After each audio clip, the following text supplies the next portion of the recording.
Hi traders, welcome back to TradeWill. Today we are going to take a look at one of the simplest indicators that can help you to determine the market trend. Let's go! So we are going to talk about MACD, or Moving Average Convergence Divergence. It is a momentum indicator designed to help traders identify potential buying and selling opportunities. Let's take a look at the chart below. MACD contains four elements: the MACD line, the signal line, the histogram, and the zero line. The MACD line is derived from the difference between two moving averages, usually the 12-day and 26-day.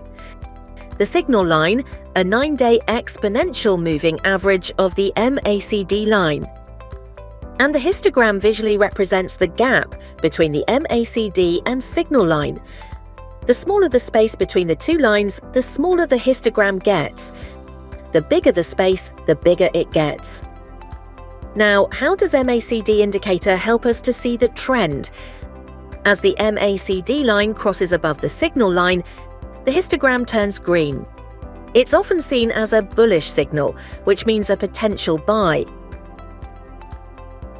Conversely, a crossover below will turn red and could signal a bearish trend, suggesting it might be a good time to sell. The histogram can be used to indicate how much momentum is. If it's getting bigger, there's an increase in momentum, and there's a decrease when the histogram is getting smaller. But remember, you need also to check if the cross happens below the zero line. Then you can open buy position. If it happens above the zero line, you might not want to open buy. The same method is for sell position. If the lines are crossing downward and above the zero line, you can consider opening a sell position. And also, one indicator might not be able to give you a 100% confirmation of what trend will happen next. You need at least two indicators to help you to get a more accurate prediction. So, be wise and stay tuned for our next videos. Don't forget to hit like, share and subscribe to our YouTube channel. We'll see you soon.